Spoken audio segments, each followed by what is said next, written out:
Muy buenas noches, siendo exactamente las 6:30 exacto. Bienvenidos, bienvenidas a todos ustedes a este segundo y último día de nuestro primer encuentro latinoamericano de gerencia social.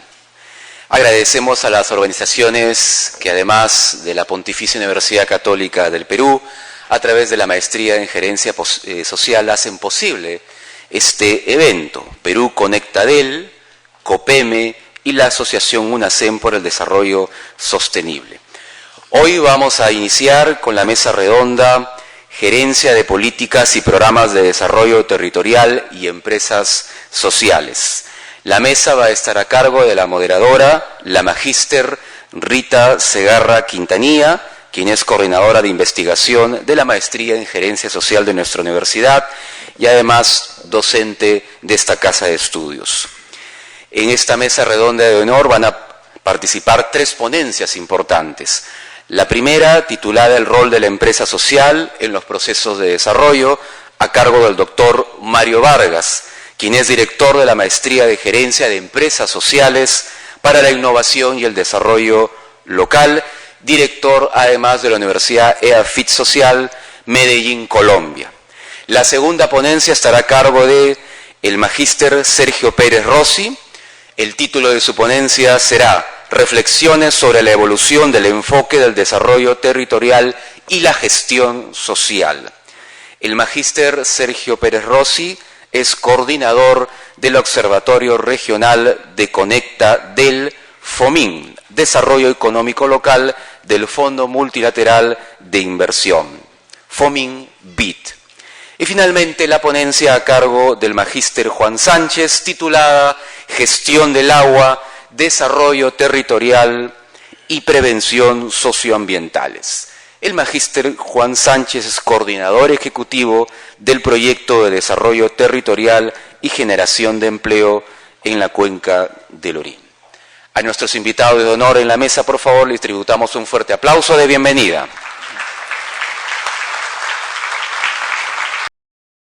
La palabra a nuestra moderadora de esta primera mesa redonda, a la magíster Rita Segarra Quintanilla. Buenas noches con todos. Es un grato placer tenerlos en mesa. A nuestros excelentes expositores, el doctor Mario Vargas, el magíster Sergio Pérez y el magíster Juan Sánchez. Creo que va a ser una mesa muy interesante, muy retadora, y esperamos que todos ustedes puedan aportar también con sus ideas, con sus experiencias en el momento que les toque hacer las preguntas respectivas a cada uno de los ponentes. Entonces, para abreviar, vamos a dar la palabra a Mario para que él inicie la exposición. Va a tener 25 minutos para poder exponer y luego van a continuar los siguientes ponentes y al final serán las preguntas del público. Muchísimas gracias. Por favor, Mario. Muy buenas noches. Quiero saludar a la mesa principal, a la doctora Marcela, al grupo de profesores invitados, doctor José, a profesores y administrativos de la universidad, estudiantes, señoras y señores. Hablar de las empresas sociales, hablar del desarrollo, y me paro acá es por facilidad de manejar la tecnología, ¿sí? Básicamente tiene que ver con la forma en que uno entiende el desarrollo y por eso coloqué como primera palabra el rol. Cada quien tiene que saber y tener claro cuál es su tarea, cuál es su función y cuál es su lugar al interior de un proceso que es dinámico, que es inacabado, que es complejo, pero en el cual hay que tomar decisiones, como lo veíamos ayer. Y de entrada hay preguntas que uno se tiene que plantear. La primera es ¿por qué? ¿Por qué hay que participar en él? ¿Por qué a través de una herramienta? Porque la empresa social es solo eso, es una forma de muchas, es un camino de muchos, no es lo mejor ni lo peor, no tiene una connotación moral, es simplemente una decisión autónoma de un conjunto de personas, plural pero finito, que deciden transformar las necesidades en oportunidades, que no esperan que nadie se la lea desde afuera, que no creen en la visión absolutamente tradicionalista, asistencialista del top-down, que creen en un bottom-up, en una construcción de abajo hacia arriba, y que esa generación o producción de bienes y servicios de forma continua participa en una relación de mercado. Esa es la empresa social. Desde ahí que el por qué ustedes y yo estamos acá tiene que estar claro. Porque no hay nada más peligroso que participar en proyectos de desarrollo o que atienden al desarrollo como uno de sus objetivos, de forma de escampar, de forma que sea un trabajo cualquiera. Eso es lo que le ha hecho daño a las ciencias sociales, eso es lo que le ha hecho daño a las intervenciones sociales, eso es lo que ha desempoderado las comunidades, la arrogancia de la intervención. Por eso, al definir el porqué, cito unas palabras que el profesor Yunus esta semana que pasó nos las contaba en Bogotá. Y básicamente son las palabras que han sido siempre acompañando las compañías del proceso. Si uno lee esto o lee los Upanishad del siglo III, se va a encontrar lo mismo. Capacidad y asombro. La realidad es pertinente, la intervención es pertinente, las características sociales de una comunidad con todas y cada una de sus gamas son absolutamente particulares, por lo tanto, la aplicación de modelos tiene que ser muy responsable, pero apelando a las teorías gerenciales también un poco Hoshin, un poco desplegando la visión, entendiendo cómo es la lógica que funciona ahí. Y esa capacidad de asombro, de cuestionamiento, exige como respuesta en el sujeto que interviene y que co-crea, que coparticipa, que se mete en una lógica, y es mejor, hoy en día lo llamamos una dialéctica disruptiva, que encuentra caminos distintos, pero complementarios para que esto funcione. Tiene que tener también un gran sentido de imaginación, de creatividad. Tiene que ser una intervención, perdónenme, no de manual. Tiene que ser inteligente, tiene que ser proactiva y propositiva. Por eso me voy a detener en 3 elementos, no más, para definir ese rol. Estoy pintando o estoy caracterizando de qué juega la empresa social al interior de una comunidad particular, porque no existe una empresa social genérica, en una comunidad local particular, para que el desarrollo sea un común denominador aspiracional, pero que empiece a construirse desde el real. En lo personal, creo profundamente en muchas de las dimensiones, pero apelo a una de ellas, la dimensión de la profundidad. No es mirar solamente con estudios etnográficos cómo es la situación de la pobreza y la vulnerabilidad. Me gustó mucho lo que el profesor Bobadilla comentaba ayer de la ponencia del doctor José. Es que la pobreza tiene muchos rostros. Y no son los rostros de las comunidades vulnerables las únicas. Porque es que en mi universidad, en las universidades se forman las generaciones también políticas. La responsabilidad de que hayan mejores o peores consecuencias de las decisiones tomadas son también nuestras. Y entonces si desatendemos esas condiciones, es difícil pensar en que vamos a articularnos para construir colectivamente o proponer colectivamente políticas sociales, si no atendemos a todos los sectores de la sociedad. Por eso apelo a la dimensión de la profundidad. Dimensión de la profundidad que reviste de una mirada distinta, que requiere un oxígeno distinto, que requiere un entrenamiento distinto. No basta ser excelente en el campo empresarial para ser exactamente eficaz y eficiente en el campo social. Este no es un rebusque de trabajo después de una vida entera dedicada a la manufactura. Requiere en algunos casos, muchos procesos de aprendizaje, de respeto, de humildad, aunque la palabra suene encasillante. Porque es que el primer rol tiene que ver con las personas de carne y hueso, quienes encarnamos y quienes proponemos. Las grandes discusiones, nosotros llevamos ya 10 años implementando el proceso de empresas sociales en Colombia, en Antioquia y en Medellín específicamente. Y cuando hace 9 años nos escuchaban decir empresas sociales, lo único que teníamos como soporte era un paper, Hoy les decimos, camine, te las muestro. Ven y conversa con las comunidades. Por eso, cuando hace un mes y medio Andrés Oppenheimer entrevistaba a Yunus en CNN, el profesor Yunus decía, el nuevo nombre de la responsabilidad social son las empresas sociales. Y eso me satisface, porque es una apuesta, es una herramienta distinta, que requiere que las personas desde adentro tengan claro un pensamiento estratégico, un cómo va a ser posible que ese gap, que esa brecha entre el deseo y la realidad se cierre. Que tengan claro, que tengan absolutamente mapeado el talento del territorio, las oportunidades, que cuando se habla de capital territorial reconozcan sus recursos, reconozcan sus ventajas y no satanicen tampoco las intervenciones del conocimiento. Pero me referí antes que esto requiere el paso por la humildad. Por eso es algo que se hace permanentemente. Los procesos sociales, y ayer también se nos mencionó, a diferencia de otros procesos, requieren de unas curvas de tiempo bastante alargadas, por no decir asimétricas. No hay estandarización.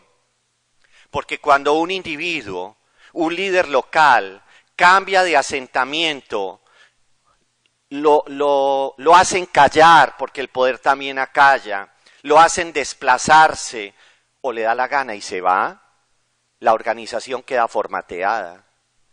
Casi que el proceso hay que recomenzarlo.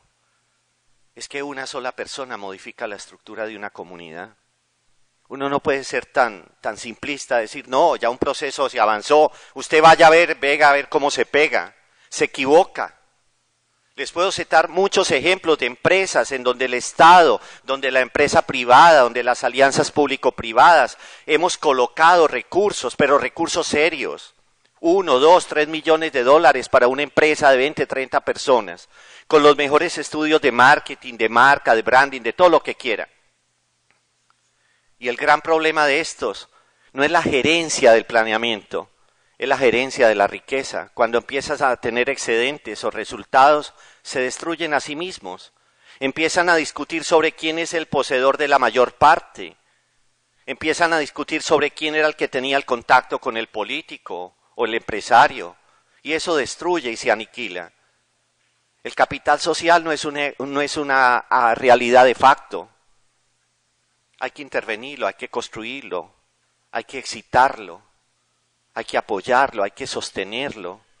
Por eso en la estructura, por lo menos para nosotros, de las lógicas de empresa social, el rol del fortalecimiento es el más importante. Y esta construcción de paso a paso se convierte en una actividad vital. Nosotros en nuestro país tuvimos en los recientes 4 años una intervención que solo por dar datos de la Comunidad Económica Europea llegaron a 91 millones de euros. ¿Y qué quedó de eso? Muy poco. Y muy poco porque en muchos de los casos lo único que se instauró fue un nuevo oficio, consumidor profesional de refrigerios y anotador profesional en hojas de lista para que los operadores llenaran los entregables. Eso es lo que quedó. Una metodología de cómo hacer presupuestos y cumplir informes a una supervisión de un proyecto planeado en un escritorio. El rol de la empresa social es distinto. La empresa social es una definición de comunidad que actúa. Es una comunidad activa que entiende en la acción empresarial una manera de participar activamente en la economía local, de productos y de servicios. Por eso es un asunto de vida. Además, si uno quisiera, en segundo lugar, no responder el problema de lo personal, sino de lo teórico, pues hay muchísimos enfoques que soportan este rol activo. En primer lugar, uno podría entrar a la cadena de valor, hoy también autodenominada por Porter valor compartido, pero que ha sido citada por múltiples escenarios, ¿cierto? En muchas discusiones. Ya el profesor Ian Mitrov, en un texto que se llama Cómo pensar con claridad, lo señalaba. El tema del valor que Marcela apeló ayer, la audacia, Marcelita, que inspiró gracias a 2 co-creadores de la teoría de la gerencia social, a que ustedes tomaran las banderas hace 15 años, es un tema relevante, fundamental. Pero el valor tiene muchas más acepciones. Entonces, hacer una declaración que la empresa social es valiosa al interior de un programa de desarrollo es celebrar acuerdos al interior de la comunidad acerca de lo valioso, de la definición de valor y de las posibilidades de disfrutar del valor construido. Aquí las victorias tempranas juegan muchísimo en la autoestima de los pueblos. Con ese valor se junta la responsabilidad, que en el diccionario, al menos el que usa o define la Real Academia, es capacidad de respuesta. Ser responsable no es solamente asumir consecuencias, es tener el entendimiento y la experiencia para dar respuestas. La responsabilidad también es sensatez, la responsabilidad es madurez, y entonces cuando una comunidad se expone al desarrollo tiene que estar madura, por lo menos madura para asumir un rol distinto al de un sujeto pasivo que sucumbe ante las lógicas de terceros. También ayer se mencionó el tema de las organizaciones que aprenden. Esto fue escrito en los años 60. Cuando el profesor Senge decía que para que las organizaciones sean memorables, se recuerden, se necesita que al interior de ellas, a todos los niveles, la gente no pierda el entusiasmo, enteos os, el tener a Dios por dentro, el no dejar perder la energía, el amor primero, ese que tiene que mantenerse desde un adecuado liderazgo, que no solo excita un poder, sino que construye una comunidad que es capaz, en esa metodología de un liderazgo adaptativo, estarse flexibilizando frente a los retos de la cotidianeidad y de la esperanza. Pero además una capacidad de aprender, que está muy ligada a la capacidad de releer, de resignificar, de olvidar.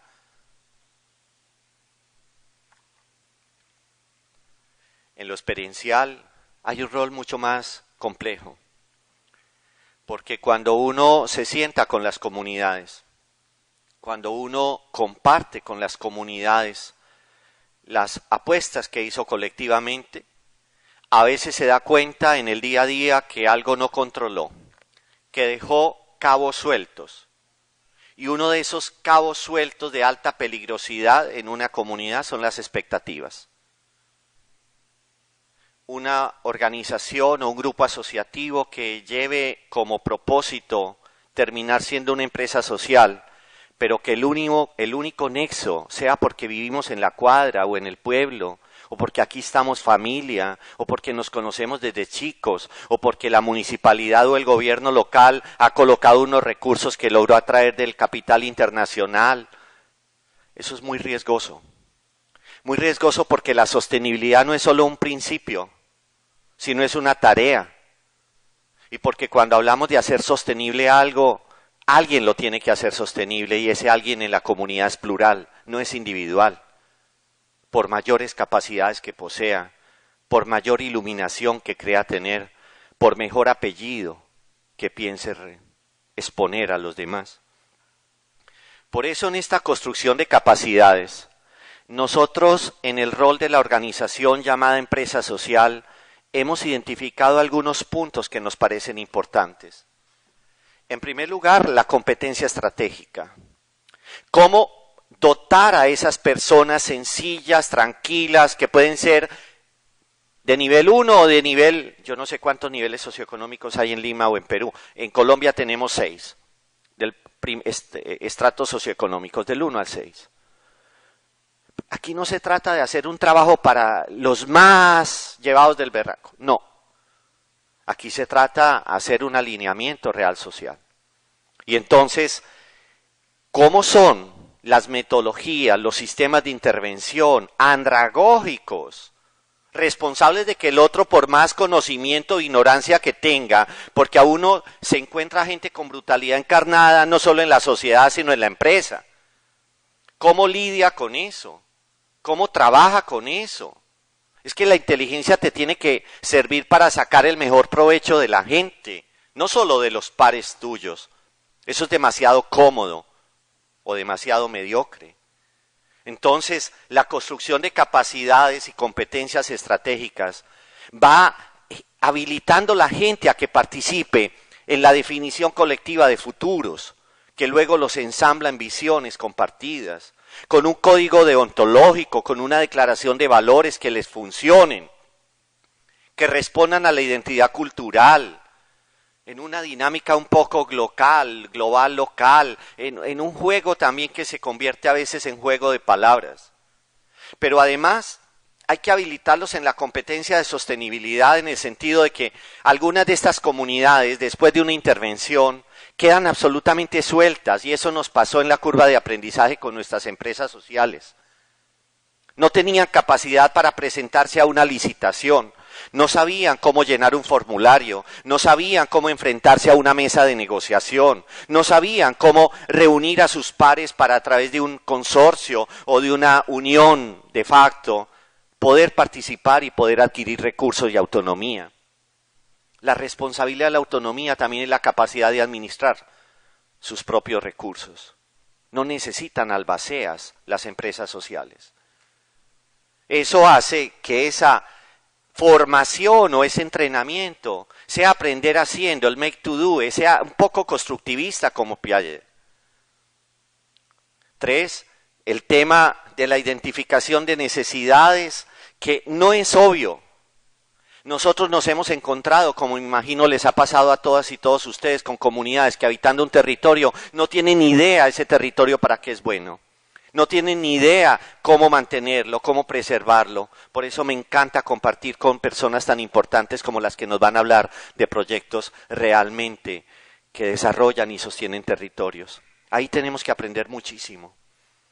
Y ahí la vinculación de las comunidades es definitiva. La construcción de negociación, la construcción de acuerdos, el aprender a ceder, que supera las teorías antiguamente propuestas por Uri Fischer, todos ellos de la negociación centrada en valores o en principios, y que cuando llega a lo local se convierte en una negociación de oportunidades. ¿Cuántas comunidades se enfrentan al dilema de construir un programa ético o sucumbir ante un programa político en un tema de sostenibilidad económica? Ante esos dilemas hay que habilitar las comunidades, hay que entrenarlas a que tengan juicio y criterio. Hay que entregarle herramientas para que asuman esa adultez, esa madurez, para que tengan la dignidad de mirar de igual a igual al otro, porque finalmente somos eso ante los ojos de Dios, del cualquier Dios. También para que entiendan cuál es el control social, y un empresario social es igualmente legítimo como un empresario de cualquier sector. El municipio de Medellín en estos últimos 5 años ha invertido un poco, tal vez $2,5 millones en el fortalecimiento de 14 organizaciones, empresas sociales.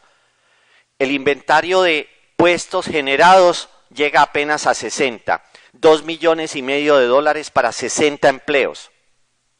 Eso políticamente no es un buen indicador. Eso si tú lo llevas al consejo, la gente te dirá, pero desperdició los recursos, con esa plata hubiera podido hacer más. Pero es que son empleos sostenibles, de calidad.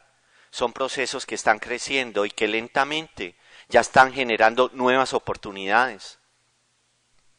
Es que nadie recuerda de dónde estaban antes.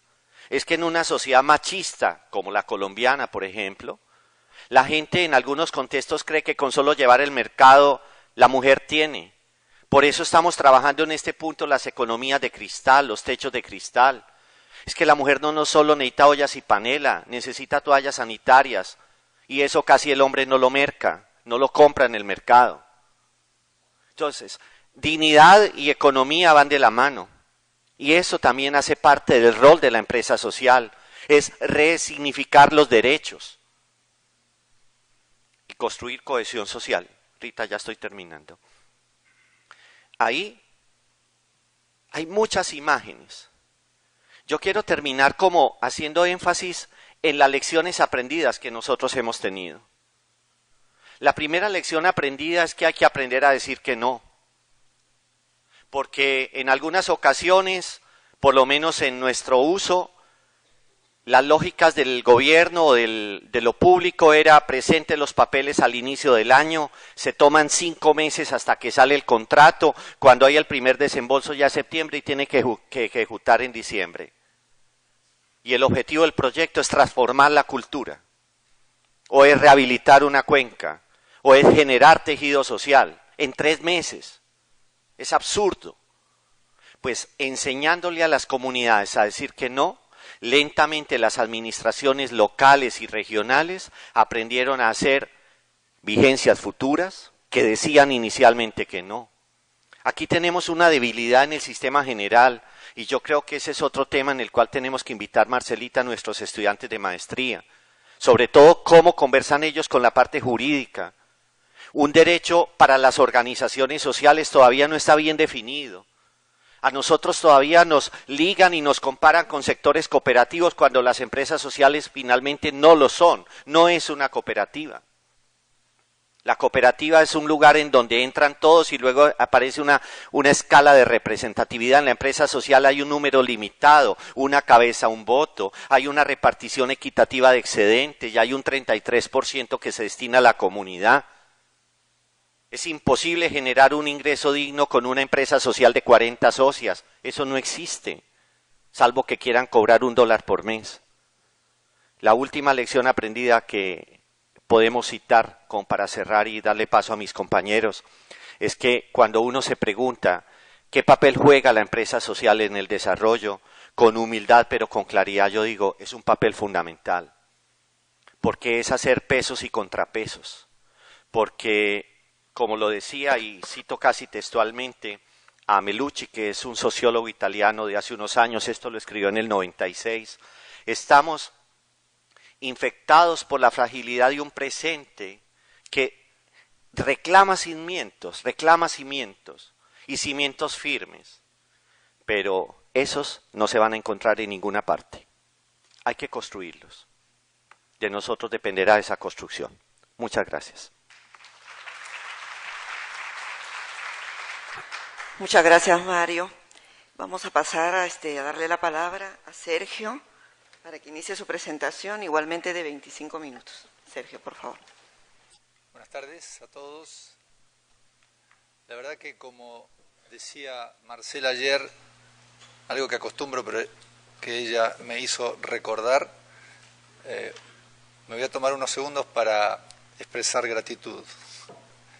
Así que lo primero que quiero decir es gracias a la Universidad Católica por la invitación, gracias a Marcela y a su equipo intenso.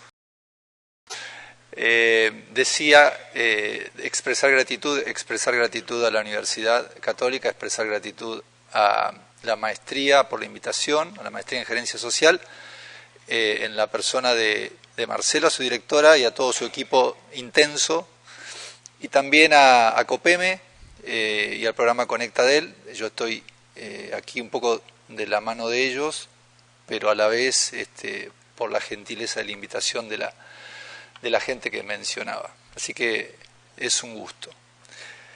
Y es un gusto volver a Lima. Últimamente es un regreso recurrente, lo cual es grato para mí. Como apreciarán, no soy peruano, soy argentino, no porteño, es una aclaración que muchas veces tengo que hacer. Aunque tengo, digamos, amigos porteños que quiero muchos, y además mi esposa es porteña, así que mucho no puedo jugar con eso. Lo que quiero de alguna manera plantearles a ustedes, más allá de que Mario subió la vara bien alta, cosa que no voy a poder sobrepasar por arriba, así que será un esfuerzo agacharme y pasarla por abajo, pero lo que quiero compartir con ustedes es una serie de reflexiones sobre la relación entre el enfoque del desarrollo territorial y la gestión social, y quiero indicarles desde dónde voy a hablar para no hacer trampa, o por lo menos para que ustedes tengan en claro, digamos.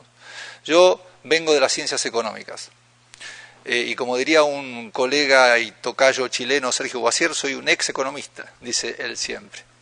No sé si soy un ex economista, pero sin duda que tengo la influencia en la cabeza y siempre para algunas cosas es bueno y para otras es complicado, digamos.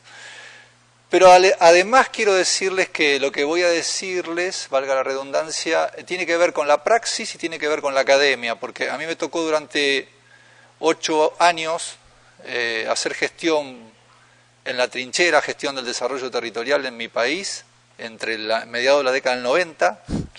Ayer el profesor Zulbrán habló de esos tiempos y de los primeros años del presente siglo, con la crisis en Argentina de fines del 2001-2002. O sea que eso.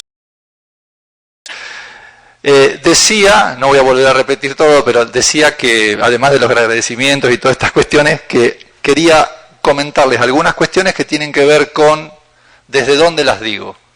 Y hablaba de mi antepasado vinculado a la gestión pública en temas de desarrollo territorial, en épocas que en Argentina y América Latina reinaba las ideas del neoliberalismo, como decía Pepe ayer, digamos muy fuertemente, y luego me tocó navegar en las aguas de la crisis de Argentina del 2001-2002, y después volví a la universidad, y toda mi especialización de posgrado, maestrías, etcétera, etcétera, la hice, llamemos de grande, o después de haber pasado por la praxis. Entonces quiero traerles, digamos, algunas reflexiones que son propias, algunas de la praxis, otras transformadas en texto, en artículos, etcétera, etcétera, que quiero compartir con ustedes y con la mesa, ¿sí?, para que luego podamos tener alguna discusión al respecto.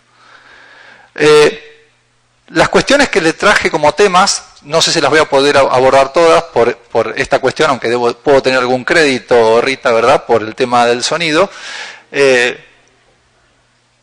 Tienen que ver con hablar un poquito del enfoque del desarrollo territorial y de su evolución, hablar de la relación con la gestión social, hablar de una cosa que se mencionó ayer y hoy y sobrevuela un poco todos estos temas, que son los capitales intangibles para los procesos de desarrollo territorial.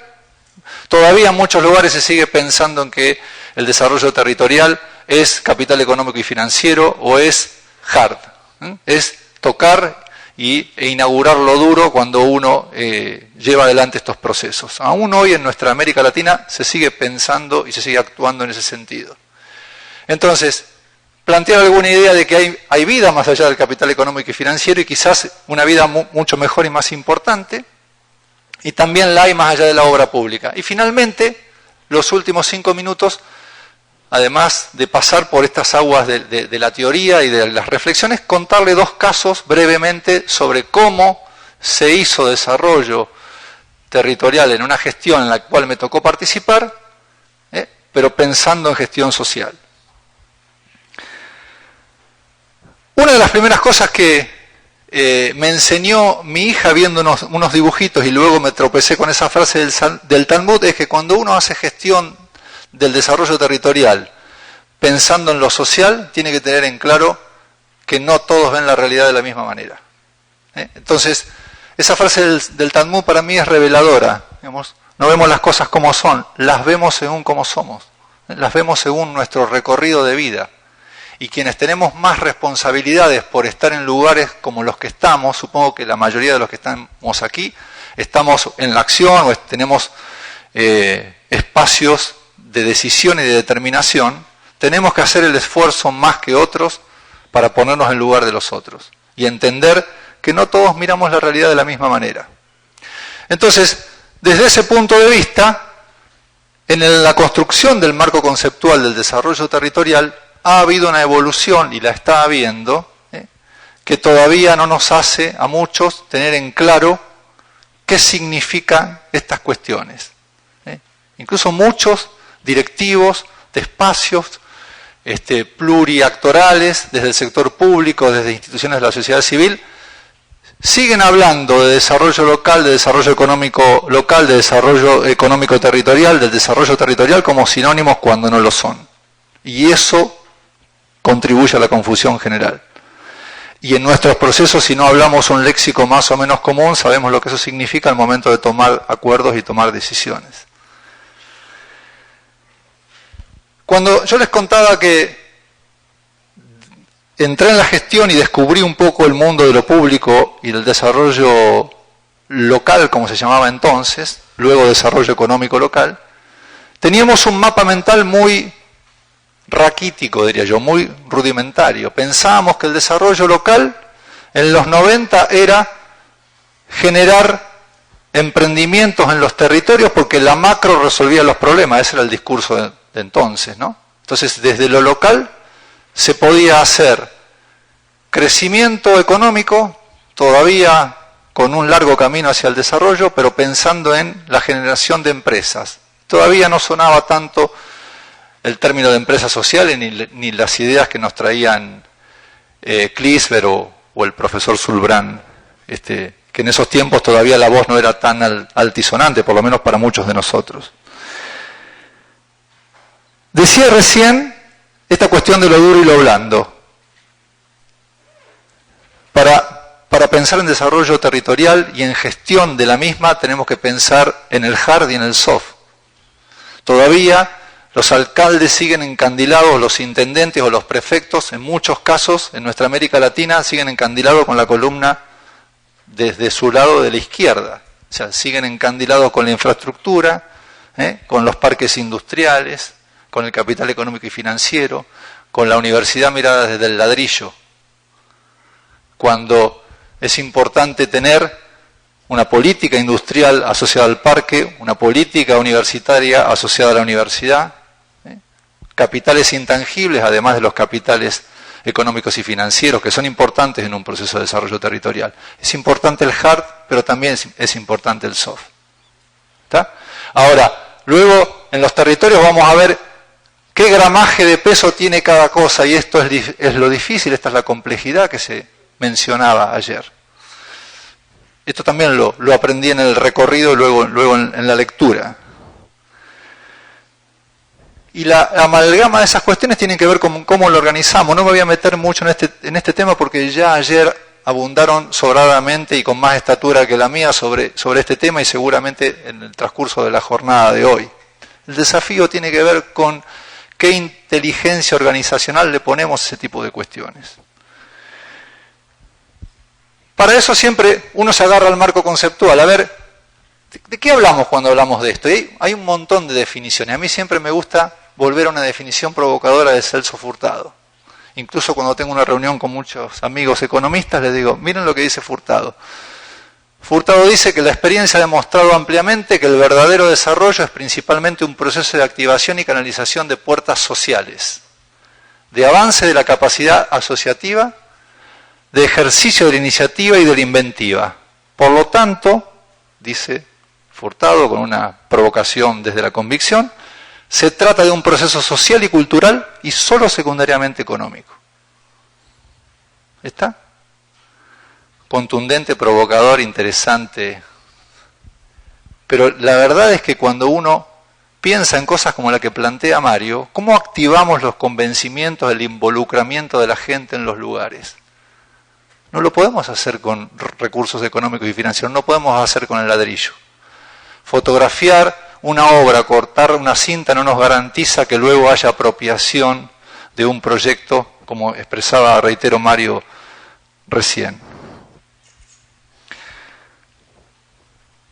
Hice un aprendizaje respecto de todas estas cuestiones y me encontré que había vida, como decía antes, más allá de la economía, una mejor vida, había vida mucho más allá de la obra pública. Y en el recorrido que hicimos muchos de nosotros, quienes hoy nos dedicamos al tema del desarrollo territorial, aprendimos que había que mirar, como se decía ayer, con un foco mucho más amplio, había que abrir el zoom. El recorrido nos llevaba a salir de la mirada meramente economicista y enfocar desde otras disciplinas, escuchar y leer a quienes se enfocaban de manera distinta. En muchos lugares de América Latina esto se ha ido haciendo desde distintas disciplinas. En los últimos tiempos del siglo pasado, en los últimos años, escuchamos a algunos economistas y leímos a algunos economistas, no el profesor Zulbrand, que no es economista, pero sí la mirada de Sen, la mirada de Boissier, la mirada de Klisber, que enfocaban la economía desde otro lugar. nos cambió el paradigma, nos cambiaron la forma de ver las cosas, nos cambiaron la forma de gestionar.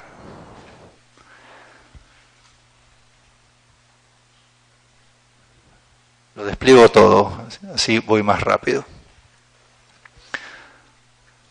En los 90, auge del modelo neoliberal, muchos países subsumieron el rol del Estado y lo transformaron en estados anoréxicos, como le llamamos algunos, estados que se morían por inanición. Ayer también el profesor Zubrana habló bastante de esto. Y en algunos lugares empezaron a haber respuestas adaptativas a esa asfixia del poder central del Estado. Y empezaron a aparecer experiencias de autoconstrucción de lo propio. En muchos casos abrevando a relaciones internacionales, en muchos casos más vinculadas a Europa, por qué no decirlo, que no tanto a América Latina como está sucediendo aún ahora. Incluso desde Europa vienen a mirar qué es lo que estamos haciendo en América Latina. Esas respuestas se produjeron a partir de iniciativas vinculadas al capital social y a otros capitales como los que ahora vamos a mencionar. Y el proceso de aprendizaje en ese momento se transformó en un proceso no lineal, en un proceso meandroso, en un proceso zigzagueante, que alguna literatura lo ha ido recuperando.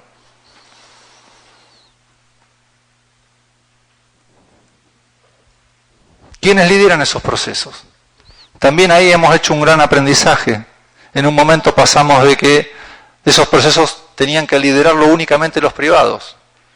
En mi país, en la década del 90 había planes de desarrollo estratégico que eran impulsados por empresas argentinas cuasi multinacionales. Hay una ciudad a la vera del río Paraná, que es un río muy importante en Argentina, que se llama Campana, la ciudad de Campana, que es un polo logístico industrial muy relevante en Argentina, vinculado a una conectividad importante con el Mercosur y con el Brasil particularmente. Su plan de desarrollo estratégico fue impulsado por la empresa Siderca. Imaginen ustedes lo que significa para preparar el entorno territorial en función de una estrategia de desarrollo. Campana va a pensar en la benevolencia hacia el vecino, hacia el ciudadano, o va a pensar en cuánto les sirven los bienes públicos que se construyan en función de su necesidad, de su competitividad exclusivamente. Sector público solamente, hay, digamos, preguntas respecto de esto. Es importante que sea mixto, que se lidere un proceso de desarrollo territorial. ¿Quiénes integran esa mixtura? ¿Es lo público, es lo privado? Ahora estamos pensando en la sociedad del conocimiento, o en el sector vinculado al conocimiento, mejor dicho, y estamos pensando en los actores de la sociedad civil. En muchos lugares se están ejecutando acuerdos de gobernanza desde estas 4 vértices o de estas 4 vertientes. ¿Cómo voy con el tiempo, Rita? Me estoy autoapurando.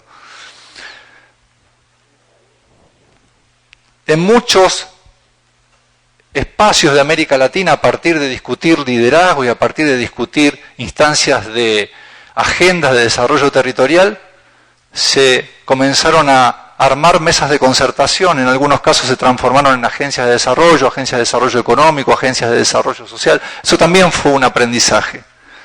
Esas agencias empezaron a experimentar con ingredientes diversos y transformaron esas discusiones en agendas para hacer con proyectos concretos a realizar. Algunos vamos a comentar al final de mi presentación.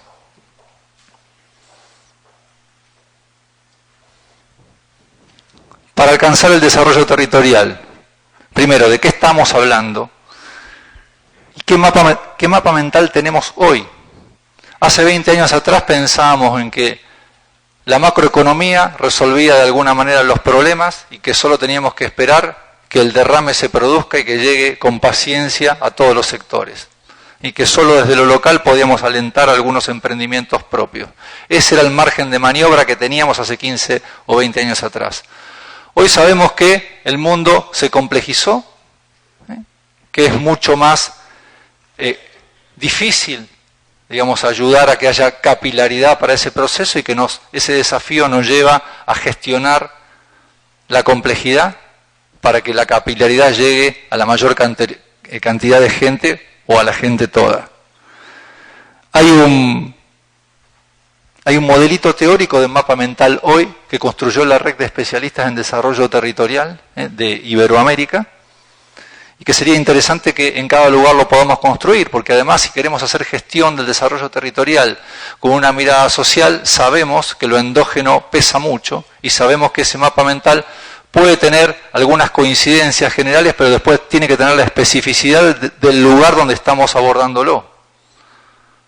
¿Cuál sería el mapa mental en cada uno de los lugares de Lima a Perú, de Perú, que nos implicaría el desafío de esa construcción? El modelo teórico que se construyó tiene una serie de ingredientes que no se los voy a leer ahí, no se los voy a leer, esto les va a quedar a ustedes, pero lo pueden visualizar, que habla de que en un mundo globalizado, con un cambio estructural furibundos a partir de la crisis económica y financiera que vivimos, tenemos el desafío de pugnar por un desarrollo territorial sostenible a partir de una agenda de temas que es cada vez más diversa, cada vez más intensa, cada vez más compleja, donde hablamos de descentralización y gestión pública hasta planificación estratégica para el desarrollo, de interculturalidad y desarrollo local, de políticas de género y desarrollo local, de economía social, etcétera, etcétera, etcétera. Mi preocupación cuando vi la primera vez eso es pensar en los gestores del desarrollo social, del desarrollo territorial en los distintos lugares de América Latina. En muchos casos los conozco con nombre y apellido. Y en muchos casos son instancias casi unicelulares, donde alguien con algún recurso trata de interactuar con algún sector de la sociedad civil como para llevar adelante políticas de desarrollo desde la mirada social que contribuyan a cambiar la calidad de vida de la gente. Tenemos, como decía Mario, un desafío importante para eso. Este es el modelito teórico de cómo evolucionó el proceso, o cómo fue la evolución del marco conceptual del desarrollo local antes vinculado a lo empresarial, de cómo luego enfocamos la relación de las empresas entre sí, clúster, cadenas, aglomerados, de cómo luego, ya a fines del siglo pasado, a principios de este siglo, empezamos a ver que la trama de actores institucionales vinculados al desarrollo importaba el diálogo, importaba concertar, y hoy estamos en una dimensión más difusa, discutida y discutible, donde lo territorial involucra muchos de los ingredientes que dijimos, que vimos en la filmina anterior, que se dijeron ayer, y que nos hablan de las dificultades que tiene abordar la complejidad.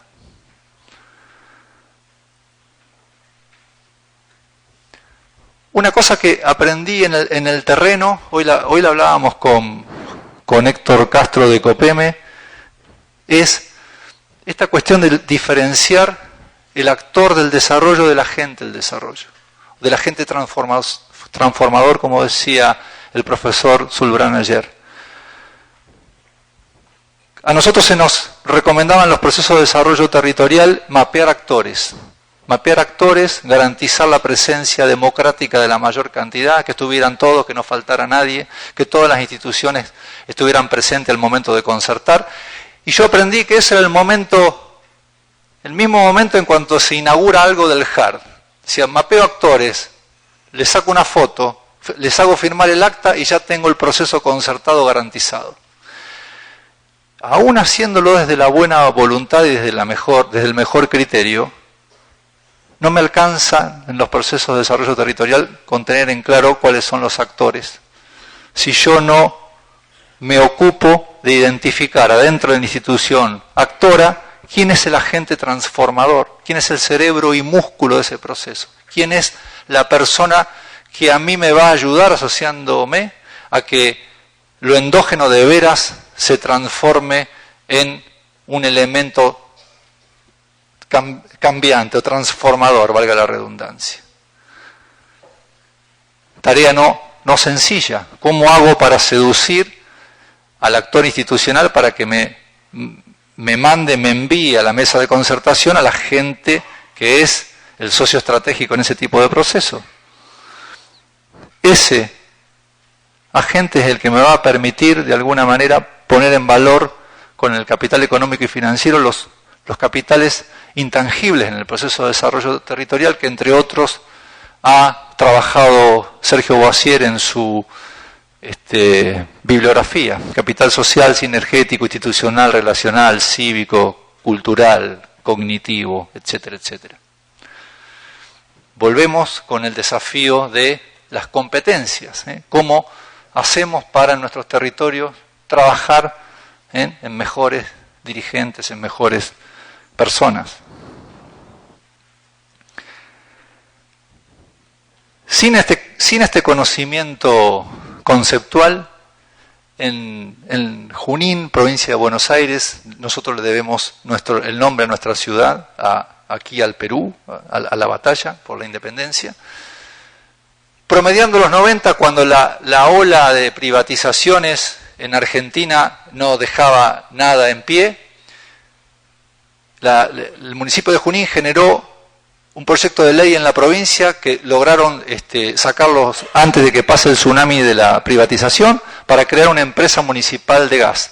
Crear una empresa municipal de gas significaba poder administrar un recurso estratégico para el desarrollo y para el desarrollo social, que no quedase en manos de las empresas multinacionales que sí lo pudieron hacer en la Argentina. Es solo una filmina, pero con algunas cuestiones potentes, digamos. Se sorteó la legislación a partir de alguna picardía, como decimos en Argentina. La población en Junín tiene hoy más de un 85% de cobertura de la red de gas. La decisión sobre a dónde yo llevo el servicio es una decisión de una sociedad mixta, donde están el municipio, el sindicato de empleados municipales, la Cámara de Comercio e Industria de Junín y ahora la Agencia de Desarrollo Local. Se han sumado algunas prestaciones de servicios adicionales como de telefonía e internet, y el capital se reinvierte en el territorio. En las ciudades vecinas, que aún sigue siendo un servicio privatizado en muchas de ellas, primero que las decisiones no se toman localmente, y segundo que mes a mes se aspiran del territorio una cantidad de recursos insospechada. La anteúltima filmina, y ya me voy, Rita y compañeros, tiene que ver con la primera experiencia de descentralización académica que hubo en Argentina cuando la recuperación de la democracia en el 83. En Argentina hasta entonces las universidades se creaban de abajo hacia arriba. Se creaban por una decisión del Poder Ejecutivo Central, y el Ministerio de Educación definía, digamos, el formato sin una mirada territorial. Este fue el primer caso donde la universidad se creó de abajo hacia arriba a partir de un centro regional universitario sostenido por el municipio. El municipio dejaba algo así como el 20% de su presupuesto en el sostenimiento de la universidad, porque muchos de nosotros, sobre todo la gente de mi generación, para formarse tuvo que migrar, tuvimos que ir a estudiar a Buenos Aires, a la ciudad de La Plata, a la ciudad de Rosario, o sea, más de 200 kilómetros de nuestro lugar, con todo lo que significa eso en pérdida de capital cognitivo, además de otros capitales, como el económico y financiero. Estas dos filminas las presento porque nosotros no conocíamos entonces de la evolución del marco conceptual, del desarrollo territorial, de la gestión social. Sin embargo, la intuición nos hizo ir por ese camino. Hicimos un aprendizaje desde la praxis, intentando tapar con la mano el sol en ese momento. El sol era lo que de alguna manera arrasaba a partir del auge neoliberal en Argentina y en América Latina toda. Pensando en esta presentación, que la cambié varias veces, quise hacer esta amalgama de plantear el marco conceptual con dos experiencias prácticas, pero más desde la intuición y desde el liderazgo en ese momento del intendente y de las instituciones de la sociedad civil que acompañaron ese proceso en esos dos casos. Hoy la universidad tiene presupuesto propio, tiene presupuesto nacional, no local, y no es un centro regional universitario, sino que es una universidad con nombre y apellido, ya tiene 10 años de funcionamiento. Cerrar con una frase de Stiglitz: el desarrollo requiere de un cambio de predisposiciones mentales y en particular de una aceptación de ese cambio. Y yo le agregué modestamente abajo esta cuestión que provocadoramente parece ser dicotómica, pero no lo es. Tenemos que ser más competitivos, como se nos dice muchas veces desde una mirada más empresarial, o tenemos que pensar en ser más competentes, que es un poco lo que el espíritu de las reflexiones que se llevaron adelante aquí, ayer y hoy, y sobre todo en esta casa y sobre todo en la maestría, intentamos de alguna manera en muchos lugares de América Latina, trabajar, digamos, esto creo que está asociado a elevar las competencias de nuestros dirigentes, elevar las competencias de nuestra gente, también es una cuestión, es una opción por la ética, como ayer decíamos decía el profesor Subrán cuando cerraba la charla. Creo que tenemos un desafío muy importante a partir de esto, y quizás luego ser competitivos, pero me parece que la apuesta es por elevar las competencias. Gracias por el espacio, perdón por el sonido.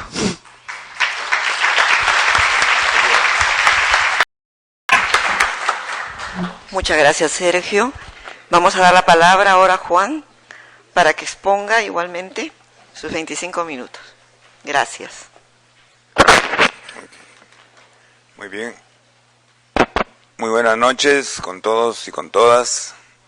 Muy agradecido, Marcela, por la invitación nuevamente a esta casa de estudios para poder conversar con ustedes a partir de experiencias orientadas al desarrollo territorial muy cercanas a esta misma región, con el cual pretendemos aportar en algo a este debate tan importante que Conectatel y la universidad está promoviendo, en este caso dentro de la gerencia de esta Magíster de Gerencia Social. Yo he querido titular a esta exposición de una manera muy directa, con el título que tenemos ahora: Gestión del agua, desarrollo territorial y prevención de conflictos socioambientales, porque quiero hacer hincapié en un componente fundamental en el tema del desarrollo territorial, que es justamente el gran problema que hoy empieza a ser el tema central en el Perú, y lo va a ser el año 2014, cuando el Perú sea la sede de la 20ª Conferencia Mundial de las Partes, la 20ª COP, el calentamiento global. El calentamiento global es ya una realidad y está instalada en nuestra realidad. No es por razones de acaso que el último informe del PNUD, hace una semana, pone el énfasis justamente en este tema.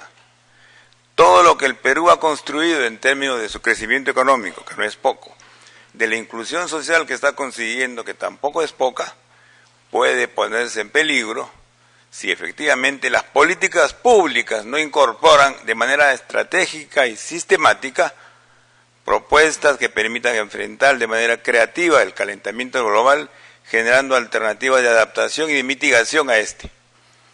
Sabemos por la experiencia mundial cómo día a día los costos ambientales están haciendo inviable economías, infraestructuras y negocios.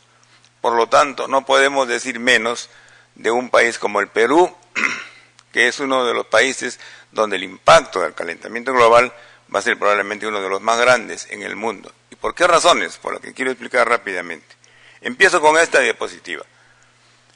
El gran problema que tenemos en el Perú es el desequilibrio hídrico, que yo considero tanto territorial, como se ve ahí, es decir, casi cerca de el 60%, 2/3 partes de la población usan solamente el 2% del agua que se acumula en las cuencas occidentales y baja hacia las cuencas del Pacífico, mientras que el 98% de esa agua está presente en las cuencas del Amazonas, donde vive la minoría de la población. El eje costero es el eje económico, industrial y urbano de este país. Y ese eje costero va a tener, y ya tiene ahora, las consecuencias del cambio climático, porque es allí donde se va a concentrar la mayor escasez de esa agua y de recursos hídricos. Por lo tanto, pensar en la necesidad de un desarrollo económico sostenible, de la inclusión social, del desarrollo territorial, tiene que pasar por el aro de entender que el tema de las alternativas frente al cambio climático es un punto central de nuestra agenda y por lo tanto es un punto central en el desarrollo territorial. En nuestros países, que es un país de montaña, y hablo de nuestros países porque hablo no solo del Perú, sino de los países andinos en general, somos países de montañas, en donde el principio ordenador del territorio siempre ha sido la gestión de los recursos desde las cuencas altas hacia las cuencas bajas, y en esas cuencas es donde se han generado toda la vida económica, cultural, productiva, y en donde el desequilibrio que hay en el caso del agua, que es como dije, desequilibrio en el territorio, pero también un desequilibrio en el tiempo, porque llueve mucho en ciertos momentos y escasea lluvia durante todo el año. Ese doble desequilibrio, el territorial y el temporal, es uno de los problemas más graves que tiene nuestro país y que se va a ir incrementando día a día con el calentamiento global. ¿Y quienes sufren las consecuencias de ello? Justamente las poblaciones pobres en los territorios de este país. En el informe del PNUD del año 2009, el informe de desarrollo humano, el PNUD llama la atención de la existencia no solo de la llamada y real exclusión social o desigualdad social, hace referencia a la desigualdad territorial y menciona justamente que en nuestro país, un país de montañas, el desarrollo, que en este caso lo equipara a un índice de densificación institucional estatal, por poner un caso, es totalmente desigual en las grandes áreas de la costa y en los valles bajos de la costa y totalmente limitado en las partes altas de las cuencas. Es decir, en una misma cuenca uno puede encontrar áreas de pobreza y áreas de riqueza. Y eso es parte de una desigualdad territorial que tiene que ser incorporada en la agenda pública. En este punto, por ejemplo, una propuesta de desarrollo integral, una propuesta de desarrollo que busque la inclusión social, tiene que ser agresivamente también una propuesta que busque la inclusión territorial en esta sociedad tan compleja. ¿Cómo entendemos las cuencas hidrográficas en nuestro país y en nuestros países andinos? Y esa es una gran diferencia en relación a la mirada tradicional de cuenca que se tiene en la literatura universal, donde cuenca es el curso del río y punto. En nuestros países no es solo el curso del río, es también el curso de distintas dimensiones que simultáneamente están. En la dimensión ambiental, obviamente, todos los recursos, el agua, la biodiversidad que tienen nuestros sistemas, es la dimensión económica, con toda la actividad productiva, económica correspondiente, la dimensión social, que incluye a grupos sociales de distinto tipo, también grupos poderosos y grupos excluidos, es la dimensión política e institucional y es también la dimensión cultural. Somos un país multicultural y esa cultura se expresa dentro de las mismas cuencas. Por eso, para poder entender el desarrollo territorial y sus distintas dimensiones, un poco Sergio ya lo ha explicado muy bien, es decir, la dimensión tanto del desarrollo humano, la dimensión institucional y local, la dimensión económica y la dimensión ambiental, para poder entender y aplicar el concepto de desarrollo territorial en un país como el nuestro, tenemos que tener una mirada integradora en relación al desarrollo integral de las cuencas. Pero junto con el tema de identificar con el concepto de desarrollo territorial una mirada holística, sistémica y multidimensional, tenemos que tomar en cuenta también que el corazón probablemente de una propuesta de desarrollo territorial es lo que hemos llamado una nueva arquitectura institucional, es decir, la generación de espacios de gobernanza.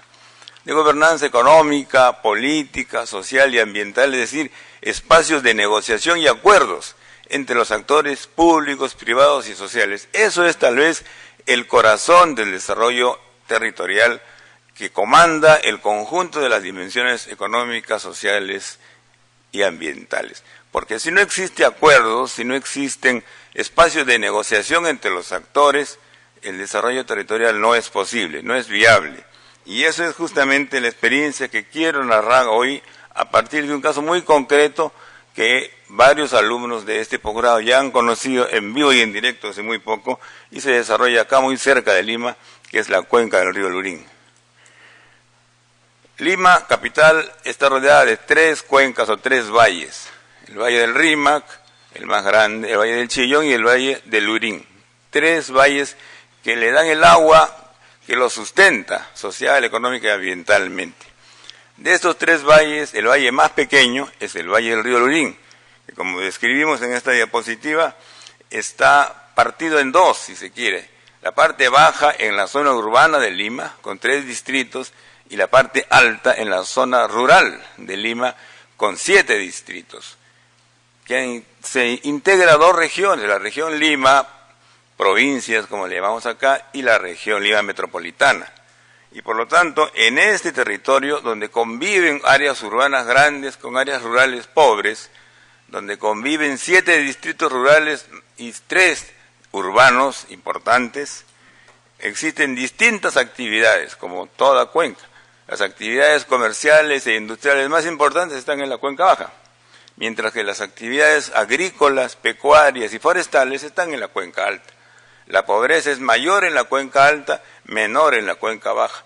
El desarrollo urbano, educativo, esta densificación institucional de la cual hablaba el PNUD es mayor en la cuenca baja y mucho menor en la cuenca alta. Y en todas estas distintas dimensiones, el tema del agua ha sido siempre el gran elemento articulador de la voluntad de llegar a acuerdos de los actores locales de esta cuenca. Justamente es a partir de esta constatación de ser una de las cuencas más secas de la costa occidental, de las 53 cuencas que tiene nuestro país en la costa occidental, esta es una de las más secas, es decir, donde llueve menos. Justamente esta conciencia de la ausencia del agua es lo que motorizó desde hace mucho tiempo espacios de concertación público-privados, que no empezaron hoy ni ayer con el proyecto que hoy estamos promoviendo desde el Banco Interamericano, sino empiezan mucho antes. Y ahí tenemos una línea de tiempo que ve en el transcurso de los distintos momentos espacios de concertación entre municipios, comunidades, ONGs y gobiernos regionales que paulatinamente van construyendo instrumentos de gestión como planes de desarrollo para esa cuenca, identificando acciones. Al interior de esa cuenca también han existido y existen empresas socialmente responsables que han hecho una labor de cooperación en este espacio, siempre tomando el agua como el elemento articulador. La demanda mayor de un recurso permanente y eficiente para todos ha motivado siempre esta concertación. Hacia el año 2004 tuve la suerte, lo digo porque lo tomo de manera personal, de promover desde el Ministerio de la Mujer y Desarrollo Social del gobierno del presidente Toledo, el primer modelo de desarrollo territorial de cuencas que existió en la administración pública, promoviendo un decreto supremo que hasta ahora está vigente para transferir los programas sociales del Ministerio de la Mujer hacia los municipios de una manera ordenada y con una visión integradora del territorio que articule las dimensiones que hemos mencionado, la económica, la social, la política y la cultural, en un afán de establecer espacios de acuerdo. Tomamos a la cuenca del río Lurín, donde ya habían 10 años de conversaciones y de reuniones, como un modelo piloto, y creamos en ese momento lo que llamamos el programa Procuenca Lurín, basado en la experiencia de estos actores que se han articulado y trabajado juntos en los 3 sectores, sociedad civil, empresa y municipios, para efectos de generar planes territoriales sostenibles. Este ejemplo sirvió para crear a partir de esto 18 programas similares en el Estado, en el año 2004-2006, en todo el país, inspirados por esta mirada. Es decir, fue la primera vez que en la gestión pública de Perú se utiliza el enfoque territorial en la gestión pública. Digo la primera vez porque la gestión pública aún ahora sigue siendo profundamente sectorial, y eso es algo que caracteriza a toda nuestra región. La administración pública nacional, y tampoco puedo decir fuera de esto la regional y la local, mira el área de su competencia con la mirada local o sectorial o territorial correspondiente. La compartimentaliza de manera artificial y la compartimentaliza también en la gestión pública. Y por lo tanto, lo que prima, tanto en la mirada como en los instrumentos de planificación y en los presupuestos, es una mirada absolutamente parcial. Crear una mirada del territorio significa salir de esa mirada, poner por delante lo que nos une a todos y colocar obviamente los distintos ámbitos de los territorios políticos, sociales o institucionales en aras de un objetivo mayor, que es en este caso el objetivo del desarrollo del territorio. Esto fue posible de manera, yo diría, piloto, entre el año 2004 y 2006. Desafortunadamente, después de eso, la nueva gestión pública no entendió el desarrollo territorial, no continuó apoyando este esfuerzo y volvió todo a foja cero, salvo en la misma cuenca, donde los actores municipales que ya habían avanzado en este espacio de concertación con el apoyo del gobierno central, decidieron continuar haciendo ese trabajo de manera concertada. Hacia el año 2011 se crea la Mancomunidad Municipal de la Cuenca del Río Lurín, es decir, se utiliza una ley que se promulga en el año 2007 que permite crear un espacio de gestión pública superior a cada uno de los distritos para hacer obra pública y para desarrollar el territorio de una manera integrada. Y eso es probablemente uno de los mayores avances que hemos podido lograr en el marco del proyecto que hoy estamos ya terminando con el apoyo del BID-FOMIN. ¿Por qué en este proceso donde se ha ido construyendo una voluntad concertadora entre los actores, teniendo los municipios como el pilar de la articulación, por qué en estos la voluntad de hacer del agua un elemento central de identidad y de cooperación es tan fuerte? Por las razones que hemos mencionado. El agua es escasa y necesitamos, todos los actores que estamos en este territorio, ponernos de acuerdo en la necesidad de construir alternativas para enfrentar esto. En la cuenca del río Lurín, como señalamos ahí, solo el 5% de todo el agua que llega anualmente se utiliza para fines agrícolas, productivos o urbanos. El resto se va al mar. Y por lo tanto, esto que es una característica del río Lurín, pero también es una característica en general en nuestro país, la mayor cantidad de agua no se retiene, no se utiliza, simplemente parte del ciclo hidrológico que vuelve a renovarse el año siguiente, pero donde con cada uno de los cambios en el clima se va reduciendo paulatinamente. Esa carencia del líquido elemento hace que efectivamente sea necesario alternativas para enfrentar ese problema. Y estas han empezado a surgir de manera muy particular en algunas de las comunidades y municipios más innovadores que tenemos nosotros en ese territorio.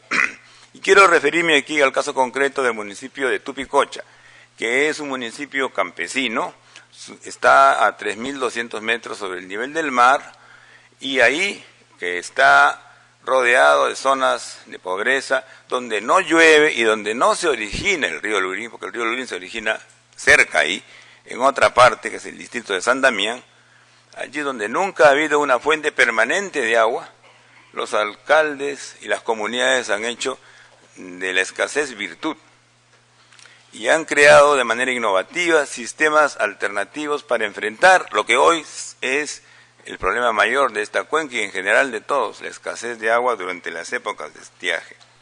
¿Qué es lo que han hecho? Han hecho sistemas de represamiento de agua. Han creado un concepto que yo he llamado después siembra, cosecha y riego eficiente del agua. Es decir, han entendido que si la mayor cantidad de agua viene del cielo, lo que hay que hacer es retener el agua y usarla de manera eficiente durante todo el año a través de riego tecnificado. Así de sencillo. Y eso que no está en la política pública, no está en la gestión del Estado, porque solamente está en la gestión del Estado aquella agua que está estoqueada y garantizada en las fuentes de agua y en los espejos de agua. Eso es lo único que existe para el Estado como agua disponible. Es una cantidad ínfima. No tienen en cuenta que la mayor cantidad de agua viene del agua, del cielo, y se va al mar. Y al no considerarlo un stock, porque no está estoqueada, es un flujo, simplemente no la toman en cuenta. Lo que ha hecho la Municipalidad de Tupicocha con el apoyo de sus comunidades a la fecha es haber construido 8 pequeñas represas de distinto tamaño que han llegado a acumular ya hasta ahora 1 millón de metros cúbicos de agua de lluvia en la época de invierno, que es la que empieza ahora.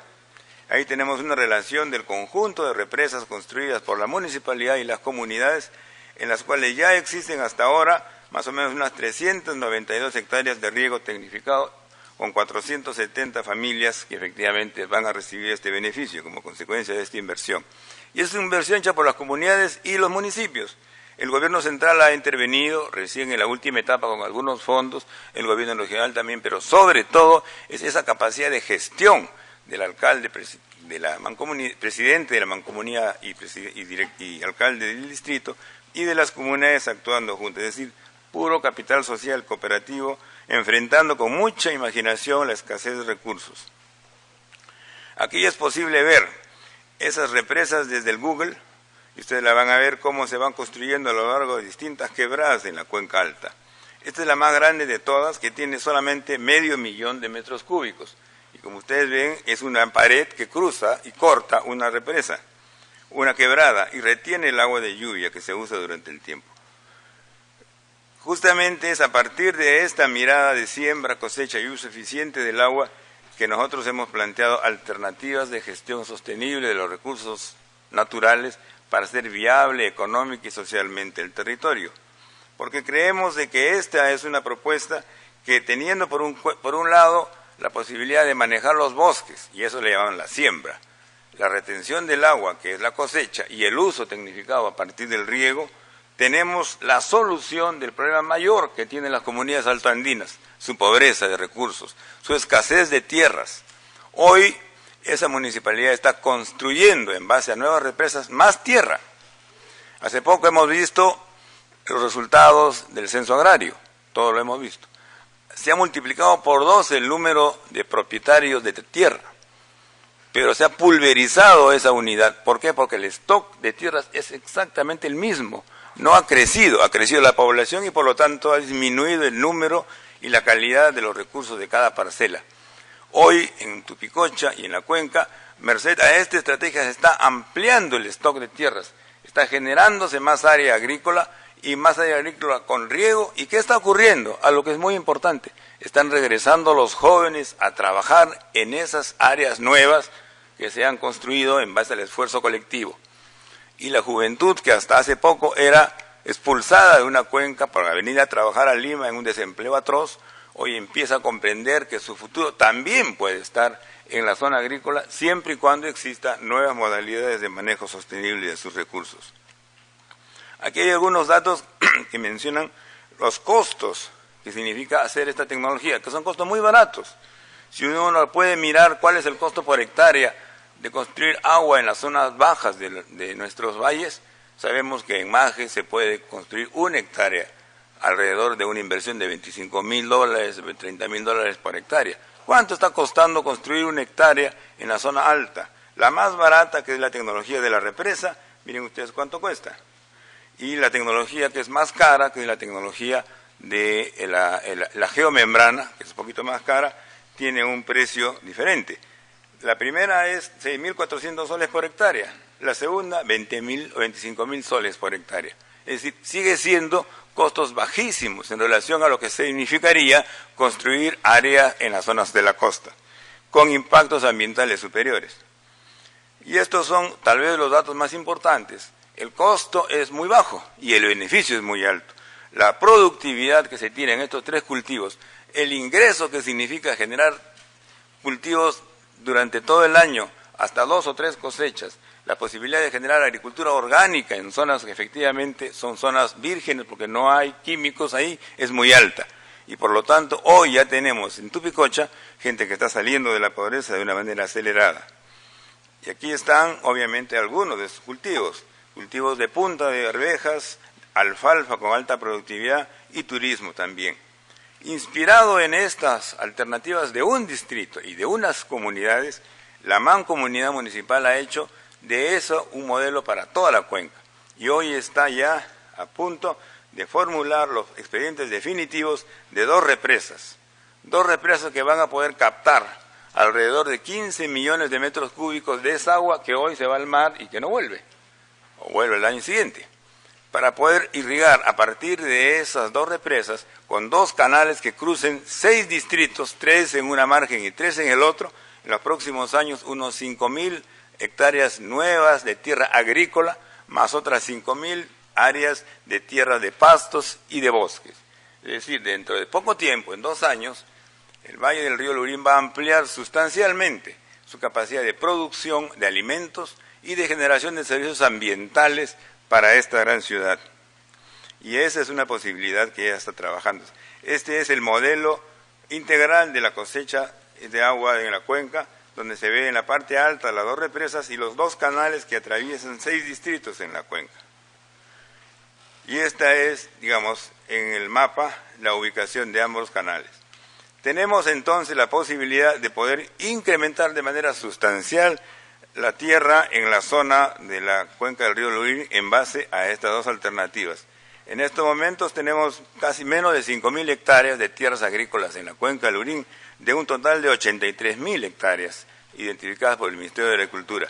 Con una alternativa como esta podríamos tener, evidentemente, un incremento sustancial de la tierra agrícola. Y quisiera terminar hablando del elemento más novedoso de esta propuesta, además del sistema de riego, que es la generación de nuevas cadenas productivas y de servicios en la cuenca. En nuestra mirada del desarrollo económico territorial, con esta mirada integradora de lo económico, lo social y lo ambiental, está muy presente generar a través de alternativas como la que he descrito, también integración económica, mejora de ingresos y negocios ecológicamente sostenibles. Y parte de ello es justamente la generación de nuevas cadenas de valor que permitan generar productos con valor agregado en la zona. Hace muy poco tiempo, la Mancomunidad, con el apoyo de nuestro proyecto, terminó de elaborar 6 planes distritales de desarrollo económico territorial en cada uno de los distritos y un plan territorial del conjunto de la cuenca. En esos 6 planes distritales, todos los actores han identificado, por un lado, y ustedes lo van a ver ahí, la mayor parte de los proyectos de color celeste son proyectos de agua, y los otros son proyectos de desarrollo productivo o de turismo, porque saben que con agua hay los demás servicios, y eso genera negocios vinculados al mercado de Lima. ¿Qué es lo que podemos tener entonces con estas nuevas cadenas productivas? Un incremento sustancial del área agrícola y un incremento muy importante de los ingresos de las familias. Hoy las familias en un nivel promedio tienen este tipo de ingresos, sobre todo a nivel de cada una de las familias, un ingreso mensual de 611 soles al mes, bastante bajo, por debajo de la línea de pobreza, en promedio. Pensamos que con la irrigación de 5.000 nuevas hectáreas podemos elevar sustancialmente el ingreso de las familias para llegar a tener ingresos familiares por encima de los 1.300 soles en promedio para todas las familias en los próximos años. Eso es desarrollo económico territorial concreto. Eso es luchar contra la pobreza y generar inclusión social en el marco de la sostenibilidad ambiental y mostrar al país, y ahí hablo yo de la importancia de prevenir conflictos sociales, que este tipo de modelos son absolutamente viables, no solamente desde el punto de vista económico, sino sociales y ambientalmente. ¿Qué podrían hacer en nuestro país que hoy está atravesado de conflictos socioambientales y la mayor parte de ellos generados evidentemente por luchas entre comunidades y grandes proyectos mineros? Porque el agua es escasa y sigue siendo escasa, y la conciencia de que va siendo más escasa es permanente en todas las comunidades. ¿Por qué no hacer que las empresas, los grandes proyectos de minería, de energía y demás, antes inclusive de empezar a trabajar la famosa exploración de sus territorios, inviertan con las comunidades, con los municipios en la generación de más fuentes de agua de este tipo y multipliquen a través de sistemas de riego de bajísimo costo la voluntad social y la licencia social de sus futuros socios productivos. Eso no se hace lo contrario. Protegidos por la ley y por la razón legal, se arranca a hacer cosas y luego los costos sabemos cuáles son. Este es un modelo absolutamente viable. Puede ser una alternativa de gestión integral del territorio en cuencas altas y puede ser además la mejor demostración que es posible hacer con el desarrollo económico territorial una mirada de integración social y desarrollo productivo. Al final del proceso, la Mancomunidad y todos los actores culminaron creando el Plan de Desarrollo Territorial de la Cuenca con esta visión y con esta misión y con un diseño institucional más moderno que es el Consejo Público-Privado. Hoy no solamente está la Mancomunidad, también está el Consejo, la Mesa Técnica de Desarrollo Agropecuario, que junta al gobierno central, las comunidades y el gobierno regional discutiendo proyectos de inversión productiva, la Mesa Técnica del Agua, con comunidades y autoridades del agua, y también la Mesa de Turismo, o sea, 3 espacios de gobernanza se han construido en base al primero y más importante, que es el desarrollo de la mancomunidad. Creemos entonces que este es un modelo absolutamente viable y que permitiría de manera concreta aterrizar todos los conceptos y las estrategias de desarrollo territorial de la cual todos compartimos, pero que necesitamos cristalizarla en ejemplos con actores de carne y hueso que pueden dar testimonio de que esto es viable. Y con esto efectivamente poder hablar. Tenemos alternativas ante el cambio climático, tenemos alternativas ante la pobreza que se mantiene vigente en las zonas altoandinas y podemos hacer en esos territorios, no solamente territorios sostenibles, sino también territorios económicamente compatibles, con inclusión social y sostenibilidad. Muchas gracias. Muchas gracias, Juan. Creo que han sido leccionadoras cada una de las diferentes exposiciones de nuestros ponentes. Voy a tratar, para iniciar lo que sería ya la ronda de preguntas, hacer un pequeño resumen de lo que ellos han expuesto. Obviamente es muy rico y muy amplio. Voy a tratar de hacerlo más básico porque realmente lo que ustedes han dicho tiene demasiado contenido, demasiada experiencia vivencial y demasiados retos para todos. Voy a comenzar un poco desde el día de ayer, muy cortito, planteando para motivar lo que nos planteaba el doctor Zulbrand sobre el desarrollo adaptativo. Creo que el día de hoy, con lo que estamos escuchando, nos permite ver de que esta propuesta amerita ser muy trabajada, muy estudiada y principalmente adaptada también a todos los retos que cada uno de nosotros tenemos en nuestros territorios.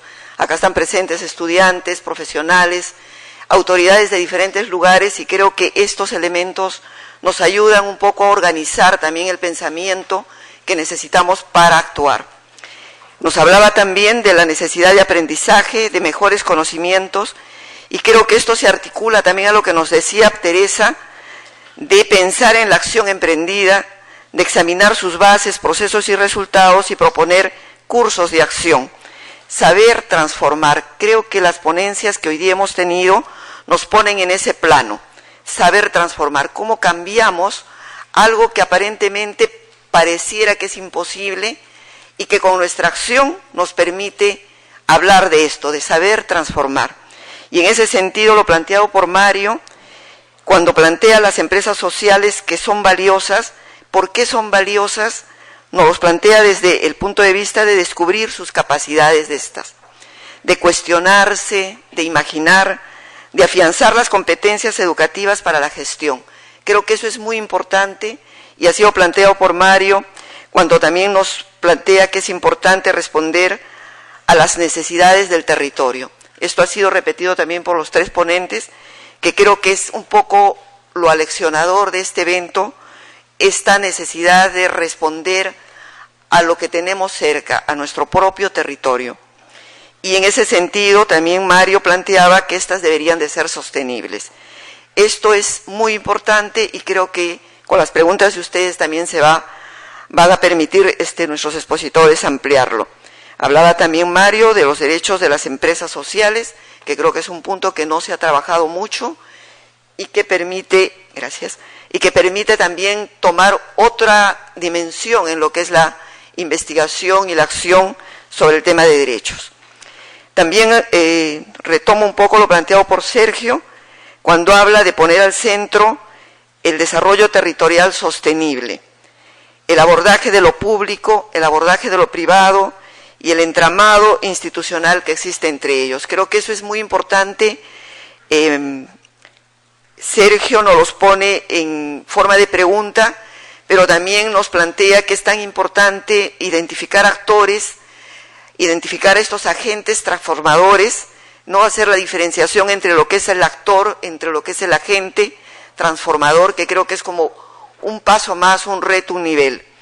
Y considerar también a los capitales intangibles, que es algo que todos de repente lo estudiamos, lo vemos, lo leemos, pero que es importante verlo plasmado en trabajos, en investigaciones y en cómo la gente tiene esos capitales intangibles. Luego, Juan remata toda esta exposición también con la gestión del territorio de una manera muy concreta, que articula un poco la ponencia también de Sergio sobre las dos experiencias de Argentina y que en el fondo también traslucen el mismo reto, ¿no? La necesidad de gestionar territorio y gestionar esas dimensiones del territorio.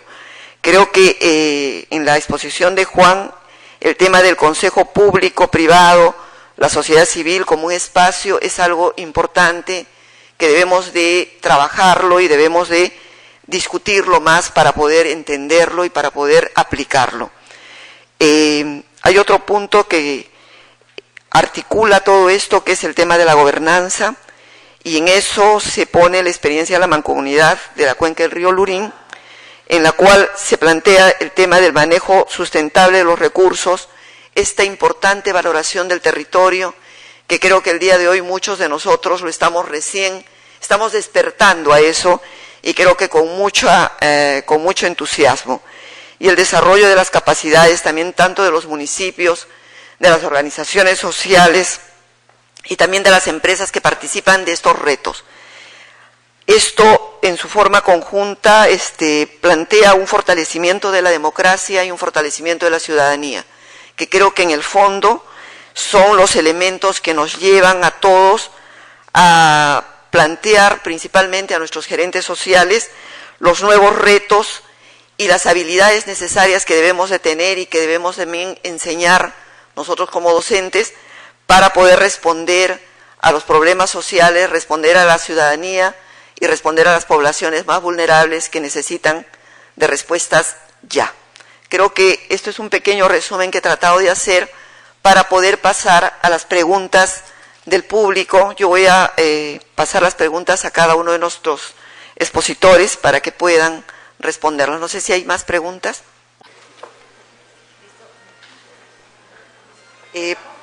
Podemos comenzar por Mario, por favor.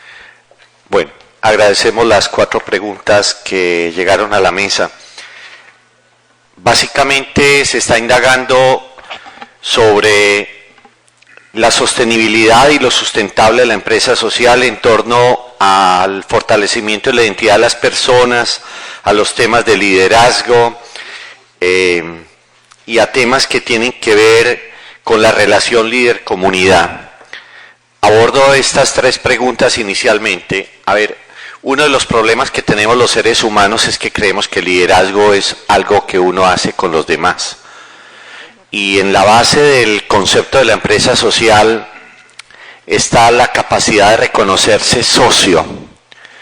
Y socio es el que construye, co-crea, co-participa, co-responsabiliza.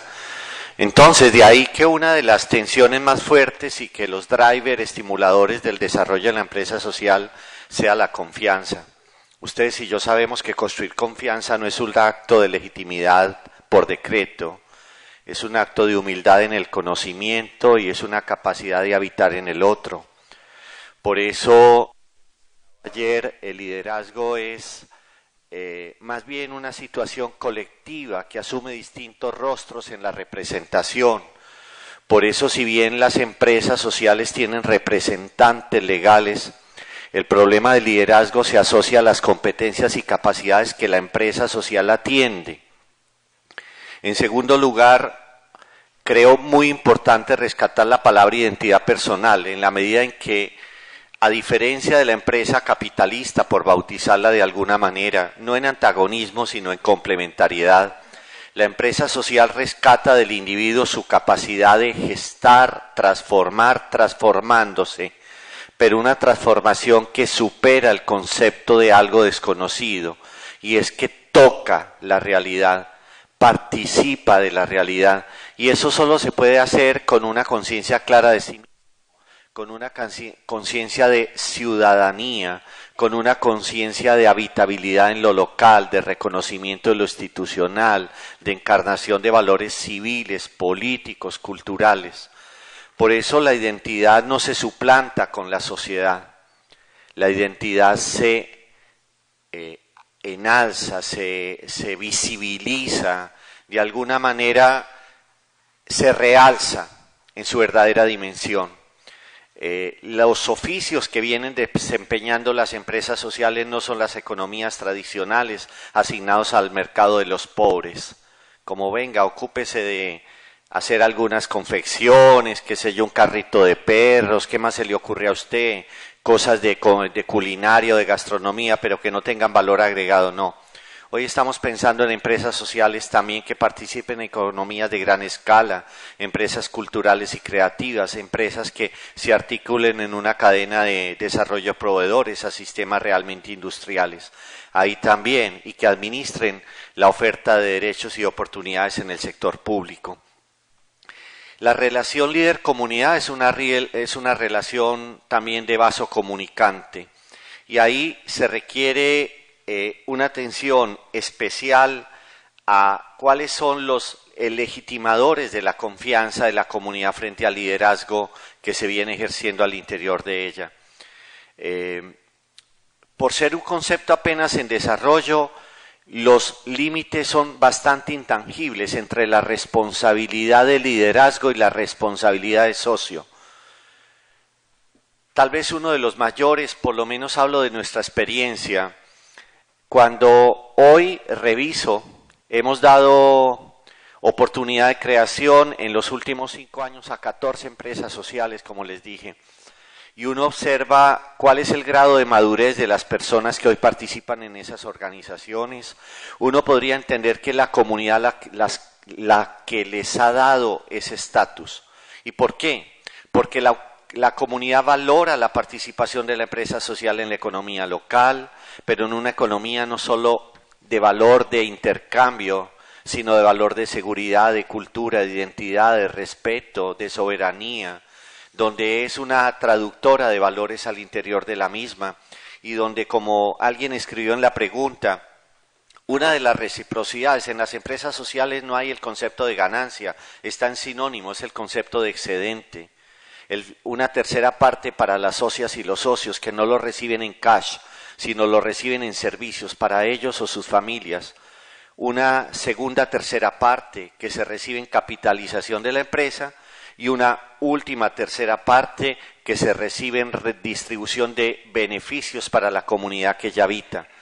Por eso, en este último minuto, la invitación es también a la capacidad que tiene la empresa social de desarrollarse, o como empresa madre-hija, con nuevas que atiendan nuevas necesidades y oportunidades, o hacia arriba en consorcios.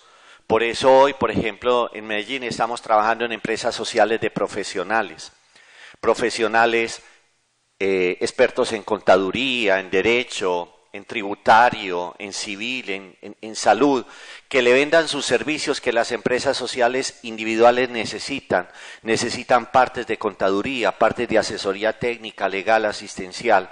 Esos servicios por economía de escala y identidad de consorcio ya los estamos canalizando en empresas sociales de segundo piso, únicamente conformadas por profesionales. Es un poco una nueva mirada a un sector real que requiere que la sociedad la habite de forma creativa y distinta. Gracias, Mario. Por favor, Juan. Bien. Bueno, tengo varias preguntas, a ver si puedo sintetizarlas. Sí, porque tenemos poco tiempo. ¿Cuáles son los criterios para definir el territorio ahí donde no existe una cuenca o un curso de agua? Efectivamente, no es la única manera de identificar un territorio, una cuenca. Esa es una de las probablemente más importantes. Pero hay otra forma de identificar también un territorio y tiene que ver, por ejemplo, con el grado de identidad que los actores del territorio tienen en relación a ese espacio. Una forma de hacerlo es a través también de las carreteras. Las carreteras y los corredores económicos son hoy formas de crear territorios. En esta mirada de territorio que todos compartimos, el territorio es mucho más que la circunscripción política. El territorio es una creación económica, social, en un espacio natural y por lo tanto hay diversas formas de que este territorio pueda ser identificado, acotado y señalado. Y eso depende mucho de la voluntad de los propios actores. El agua obviamente es muy importante y muy poderoso en determinadas áreas como la que explicaba ahora, pero no es la única manera. Mencionan también si en este momento el enfoque de desarrollo territorial está en la agenda pública, si está presente en el plan bicentenario, que es el plan rector del país en los próximos años. Yo creo que hay un cambio en la gestión pública en los últimos años hacia el desarrollo territorial. Yo lo he sentido porque lo hemos venido haciendo el seguimiento.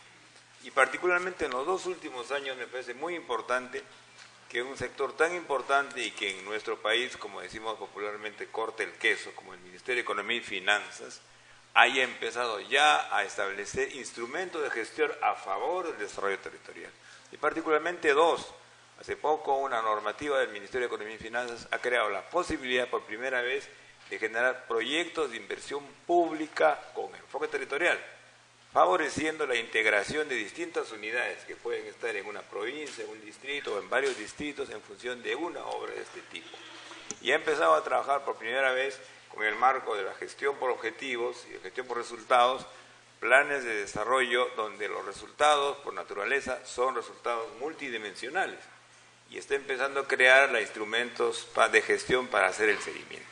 Creo que esto es demostración de que por fin una mirada que supere la mirada sectorial o de nivel escaso y pequeño empieza a ser superada porque nos damos cuenta todos que todos los problemas, los más importantes problemas del desarrollo son multidimensionales y necesitan acciones de multiactores y no es responsabilidad de uno solo.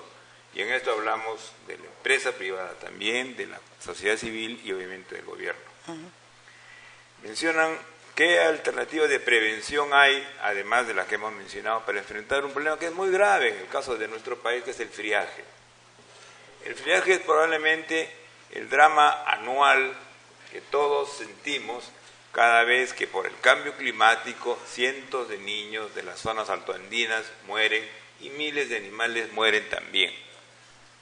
Yo creo que más allá de la actitud compasiva anual que genera grandes colectas, lo que deberíamos hacer, y el Estado debería hacer, es una política sostenible de prevención frente a los problemas vinculados al cambio climático. Uno de ellos es el que mencionaba en relación al agua, pero el friaje es tan o más grave como ese. Cuando estuvimos en la gestión pública, hicimos un esfuerzo con la cooperación internacional para construir, y dimos los recursos para hacerlo desde FONCODES, para construir tambos en todas las zonas altoandinas que permitieran tener en un solo espacio el espacio suficiente de alimentación, medicinas y forraje para los animales, para que en el momento peor del friaje, esas gentes que viven a alturas donde nadie vive, puedan bajar a esas zonas a cobijarse y a enfrentar el friaje. Porque el drama es de los pastores de Puna, de esas personas es el drama. No es de las personas que viven en los valles. Pero esas personas en el momento del friaje están absolutamente incapaces de comunicarse con todos, porque no hay carreteras en esa zona. Una propuesta preventiva del Estado sería multiplicar estos tambos y hacer de esos tambos con acceso a carreteras un conjunto de servicios para enfrentar esos momentos. Eso es más eficaz que cada año volver a juntar las mismas frazadas y regalar los mismos alimentos. Creo que en ese sentido, esa falta de previsión sigue siendo una característica, desafortunadamente, de nuestra política pública. El rol de las universidades y de las empresas en el desarrollo territorial. Creo que es fundamental, y aquí tenemos un caso concreto de un rol de una universidad que quiere aportar al desarrollo territorial haciendo la aproximación, incorporando en la agenda de investigación los temas vinculados al desarrollo territorial. Pero también yo creo que hay una función del desarrollo de capacidades. Hace falta que la universidad, a través de sus propios cursos o de sistemas de extensión, pueda llevarle a esa juventud que hoy necesita capacidades para ser empresario y eficiente, posibilidades de desarrollo de capacidades. Hasta ahora no se tienen alternativas en ese nivel. Y la empresa privada ni se diga. Hay múltiples posibilidades de joint ventures entre las empresas y las comunidades para hacer negocios, siempre y cuando existan espacios y climas de negocios favorables. Y lo que estamos construyendo en la cuenca es parte de eso, un clima de negocios en donde todos puedan conversar sobre las posibilidades. Creo que en la cuenca hay más posibilidades. Yo estoy convencido que en los próximos años, si esas 5.000 hectáreas de tierras se ponen a trabajar, hoy que hay una demanda exponencial por la producción orgánica, podría ser una excelente oportunidad para que empresas socialmente responsables, comunidades campesinas organizadas y municipios pudieran hacer ahí negocios sostenibles e inclusivos para el beneficio de la ciudad.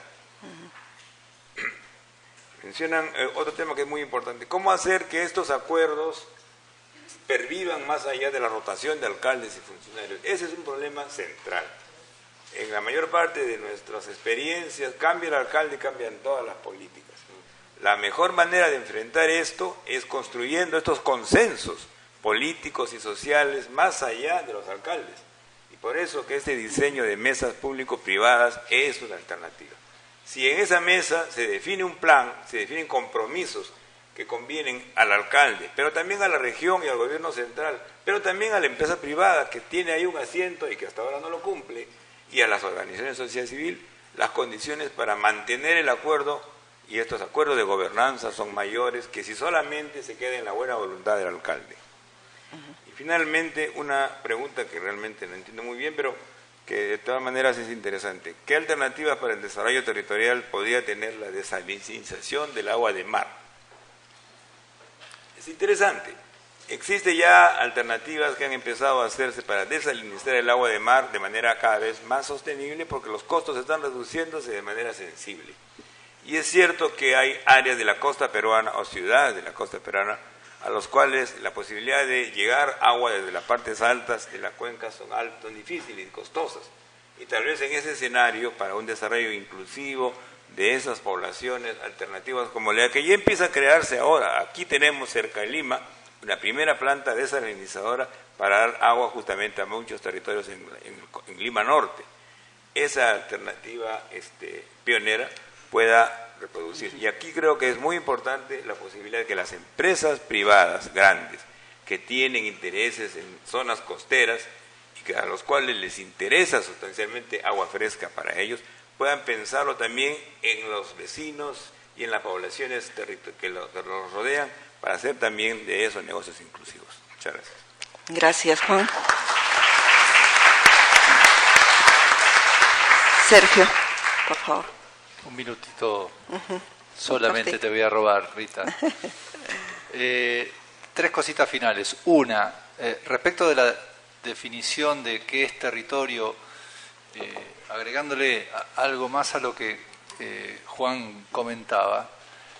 Territorio, la definición, o cómo defino territorio para trabajar en algún grado de concertación o espacio de desarrollo. Algunos lo definen como el espacio socialmente construido, digamos, el espacio, como Juan bien decía, donde hay el grado de pertenencia, la cuestión aptitudinal y actitudinal con P y con C de su población, que lo podríamos definir como la vocación de pertenencia, más allá de lo antojadizo de los límites. La segunda cuestión que quería comentar es esto de el grado de instalación en la agenda pública. Ya no solo hablo del Perú, sino hablo de América Latina toda, de estos temas del desarrollo territorial. Yo coincido con Juan que en los últimos tiempos estamos teniendo señales también meandrosas, pero que van en el sentido de que cada vez es más presente en la agenda pública de los países este tema, aún con diferencias entre los ministerios a nivel nacional. Hay países donde el tema está más instalado y pesa más en un ministerio y no tanto en el otro, pero digamos, para ponerle un elemento concreto a esta constatación, hace menos de un mes o un mes atrás se realizó el Foro del Desarrollo Económico Mundial en Brasil, en Foz de Iguazú. En ese foro hubo 4.500 inscriptos de los 5 continentes, preocupados y ocupados por el tema, y ese foro lo abrió la presidenta Dilma Rousseff y lo cerró el expresidente Lula, digamos. Y uno veía en los pasillos gente de peso, digamos, en ese tema. Una cuestión impensada, no digo 20 años atrás, 10 o 5 años atrás. Y la última cuestión tiene que ver con un aporte que me hace alguien que tiene que ver con un ejercicio que es la construcción del mapa mental que yo planteaba del modelo teórico en mi exposición. Es interesante que se hayan tomado el trabajo de rápidamente armarlo, así que como estaba mi correo electrónico, al final si tomaron nota y si no me avisan, me gustaría intercambiar con la persona que se tomó el trabajo de diseñar a mano alzada un mapa mental de su lugar, poder tener ese intercambio. Gracias. Muchas gracias, Sergio. Muchas gracias. Muchas gracias a nuestros 3 expositores por la generosidad con la que nos han brindado sus conocimientos y sus experiencias. Vamos a pasar entonces a la siguiente mesa, por favor.